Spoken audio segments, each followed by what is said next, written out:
Guys, welcome back to my channel. In this video I'm going to talk about some autistic traits that are less commonly talked about that I experience. I already did a video talking about some of these less common autistic traits that I experience, and let's say today I'm going to be like a part 2 of that video. I just want to say thank you to all of you who have subscribed to my channel. I really appreciate it. You guys are the best. So the first trait I'm going to talk about today is a spiking set of abilities or a spiking set of skills. And what that means basically is when you have a set of skills, the skills do not align. Like they don't go the way you'd expect your skills to go naturally. Like for instance, the way it works for me, I actually like calculations, like I like mathematics, but I like it because it's logical. Once you follow the set of rules you're supposed to follow, you will get to where you're supposed to go. It's logical, it's simple, straightforward. But when it comes to numbers itself, I don't know how to remember numbers. I don't know how to memorize numbers. I don't know how to remember numbers. And it's very difficult for me because then people will say, oh, so you're good in mathematics, that means you're good with numbers. Well, I'm not good with numbers. I can't remember numbers to save my life. And sometimes I can try my best to remember numbers, but it's going to take me a lot of time, a lot of effort, a lot of deliberate conscious effort to remember a very small set of numbers. Thinking about it like that, it just does not make sense because it doesn't align. Another autistic trait that isn't commonly spoken about is developmental delays, but they are atypical developmental delays, such that, as a child, if you have developmental delays as a child, then it's very easy for people to see. You're not walking when your peers of that age are walking, you're not talking when your peers of that age are talking, etc., etc., etc. But there are also milestones that we as adults are expected to hit at certain ages and certain stages, and that our peers are hitting. But if you have that autistic trait, then it's possible that you're the last person, if at all, you're the last person among your peers to hit that milestone. That's if you even end up hitting that milestone. Getting married, for instance, that's a milestone. All my friends are already married, and I'm still here going, what do I want?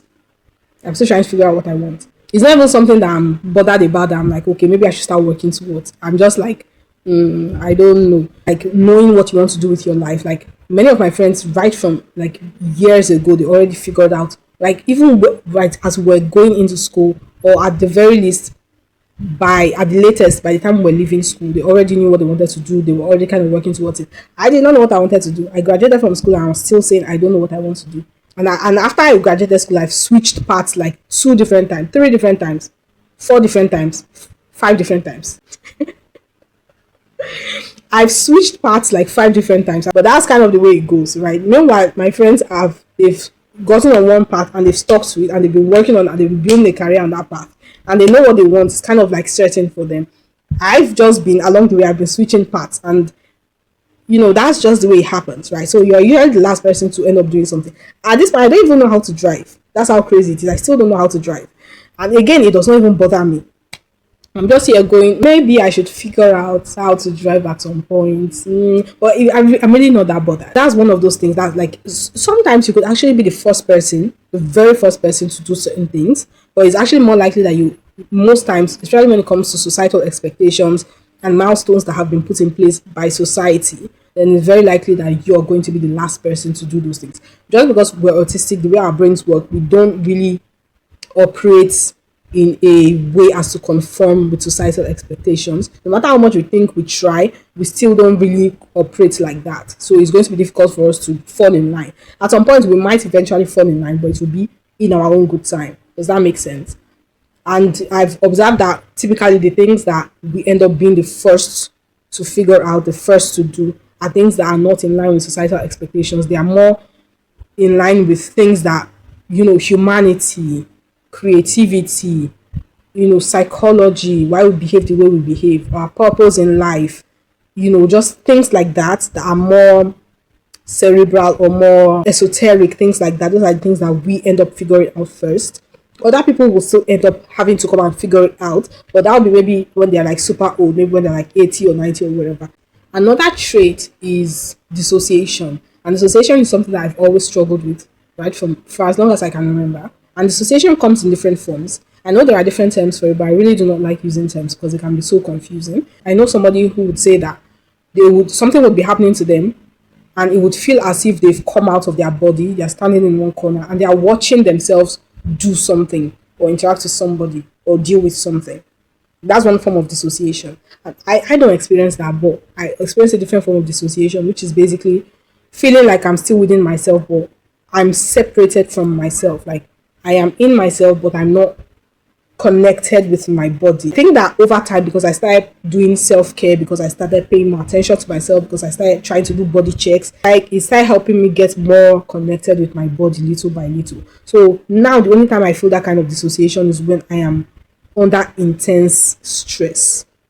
Like let's say somebody comes and starts yelling at me, they start shouting at me for whatever reason, then automatically I can just dissociate. I'll just feel a detachment, like a mental detachment from my body. I won't feel any emotions. I'll feel nothing. I'll feel empty. I'll feel numb. And I can just sit down and be detached and watch that person just keep shouting at me. And it won't move me at all. And I recognize that that's a kind of dissociation. I also know that dissociation like that happens when you're under intense stress and your body, your psyche is trying to protect you. I've tried to avoid things that can be triggering to me, things that are difficult for me, things that are stressful for me, even if they do not seem stressful or difficult for people from the outside. I'm neurodivergent, my brain works differently. The things that stress me out, the things that are difficult for me are not necessarily going to be the kinds of things that will stress other people out or be difficult for other people. And that's completely fine. So I'm not going to sit down here and say, oh, what they are doing to me is mild and nobody is going to call it stressful, so it should be okay for me. Absolutely not. If it's difficult for me, if it's stressful for me, then it is stressful for me, and that's valid.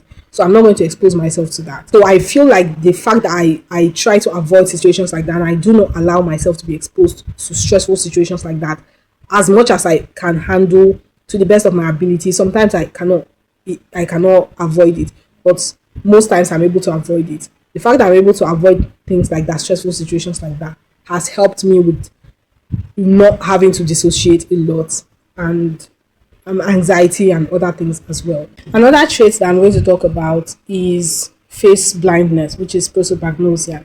And I believe I've made a video about prosopagnosia already on this channel. It's when you cannot tell people's faces. It also extends to movie characters, it extends to animals, at least for me it does. And you cannot just tell people's faces apart. You cannot recognize people. And right from when I was a child up till now, I've developed different coping strategies to be able to identify people, but sometimes I still am unable to do so. One of the coping strategies is to remind myself that this face is an important face for me to remember, and so I try to look at them more often than I would look at other people, and I try to commit some of their features to memory. But then the next time I see them, it might still be difficult to recognize them, and I might still just pass them by without acting like I recognize them. And sometimes I try to look at them multiple times on multiple different occasions. Sometimes if somebody looks like they might be familiar, I stare at them and see if they are going to say hi first, so that then I'll be sure that okay, we actually know each other, even though many times like that I wouldn't know how I know them and I would not call their names. The next trait I'm going to mention is interoception issues. Interoception basically has to do with knowing our needs, our bodily needs, and our minds, our brains being able to regulate our bodily needs, and our brains being able to tell us what our bodily needs are at the right time. So for instance, knowing when to eat, knowing when you're hungry, when you're thirsty, knowing when you feel hot, when you feel cold, knowing when you need to use the restroom. Like one of the things I've always struggled with is knowing when I have to use the restroom. I cannot tell when I have to use the restroom. And by the time I tell, it's always like at a critical point. That means once I realize I need to use the restroom, then I need to go immediately, or I might have an accident. And, it's it can be very embarrassing when you're in public and you're running all over the place trying to find a restroom. It can be very embarrassing. And I'm thinking of an incident which happened to me when I was going for a party, but I'm not even going to go into that because that was very embarrassing. Always dehydrated because I don't drink enough water. And one of the reasons I don't drink enough water is because I don't have the habit of drinking water, especially when I eat. So because I don't know when I'm thirsty, so whenever I feel hungry, whenever I eat and I don't drink water, and then I feel thirsty, I interpret that as feeling thirsty, as feeling hungry rather. So then I go and eat some more, and then I feel thirsty even more because I've eaten some more. But then I interpret that as feeling hungry even more. So then I go and eat some more. And I keep wondering why am I so hungry? But I'm actually thirsty and I don't know. And I'm usually very dehydrated. If I see that my lips are cracked, then I know I'm actually already very dehydrated. If I feel headache, the first thing I do is drink water. If I feel tired, the first thing do is drink water, because I know that I don't take enough water. So it can be linked to any of those things. If you struggle with interoception issues, you just need to know that that's what you struggle with, and try to look for ways to tell how you should handle yourself based on objective reality, right? Like if the weather is hot, then you know, okay, weather is hot, this is how I'm supposed to handle myself. If you've eaten, you've not drank water, know that, okay, I've eaten, I haven't drank water. I can't drink much water now because I'm just not used to it. So I'm going to make sure I drink water. Like in the next 1 hour, I'll make sure I drink another glass of water. In the next 30 minutes, I'll make sure I drink some more water. Same thing with having to use the restroom. What I do is I do body checks. And you can actually check your bladder. And if not, you can actually press your waist, not your waist, you can press your pelvic region, you can press down on it and see if you will feel like you need to urinate. We need to do these things so that we will not end up getting like embarrassed. I'm going to stop here for today. There are still so many autistic traits that I haven't spoken about yet, so I think I might have to do a part 3 of this video. We'll see. Anyway, thank you so much guys for watching this video with me to this point. If you are in fact still watching, if you have not subscribed, please make sure you subscribe. It would mean so much to me, and I will see you next time.